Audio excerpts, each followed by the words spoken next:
আচ্ছা, আপনি কি বাংলাদেশে থাকেন? থাকলেও থাকতে পারেন। তাই আপনার জন্য একটা সুখবর। আপনি হয়তো বসে বসে ভাবতেছেন বাংলাদেশ এবার টি-20 বিশ্বকাপ আনবে। এটা আপনার সম্পূর্ণই ভুল ধারণা। আপনি হয়তো জানেন না আপনার টিমে কে কে আছে।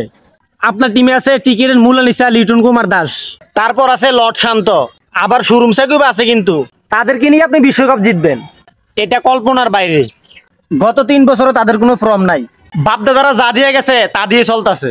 মাই দিদি আমরা গেছি আইকলাবাস, কারণ আমরা তো বাংলাদেশ সাপোর্ট করি, তাই জন্য আমরা জ্বালা বেশি। আর আমরা এত চিন্তা করে লাভ নাই, কারণ তাদের তো এই বিশ্বকাপ টার্গেট না। টার্গেট হলো নেক্সট বিশ্বকাপ। যেদিন বাংলাদেশে লর্ড মোনালিসা শোরুম যাইবো সেদিনে বাংলাদেশ বিশ্বকাপ পাইবো। আর মায়ের দোয়া টিকিট বুটকে কই 3 বছর আগে পারফরমেন্স করছে, অন্য দলে খেলে। বুদ্ধির বউর কাছে ঘরে না রাখিয়া নিজের লোক দূর আনেন। আর পুরান জিনিস বাদ দেন, নতুন জিনিস সুযোগ দেন। আশা করি আমার কথাটি বুঝ জানেন। এটি আমাদের বাংলাদেশের প্রত্যেকটা মানুষের কথা। আর আমরা সবসময় একটাই স্লোগান দেবো, ফ্রম ছাড়া প্লেয়ারের দরকার নাই, ফ্রম হলো প্লেয়ারের আমাদের দেশে কোনো অভাব নাই। তাদেরকে সুযোগ দেন। জয় বাংলা, জয় বাংলাদেশের দর্শক, আর জয় হোক মায়ের দোয়া টিকিট বোর্ডের।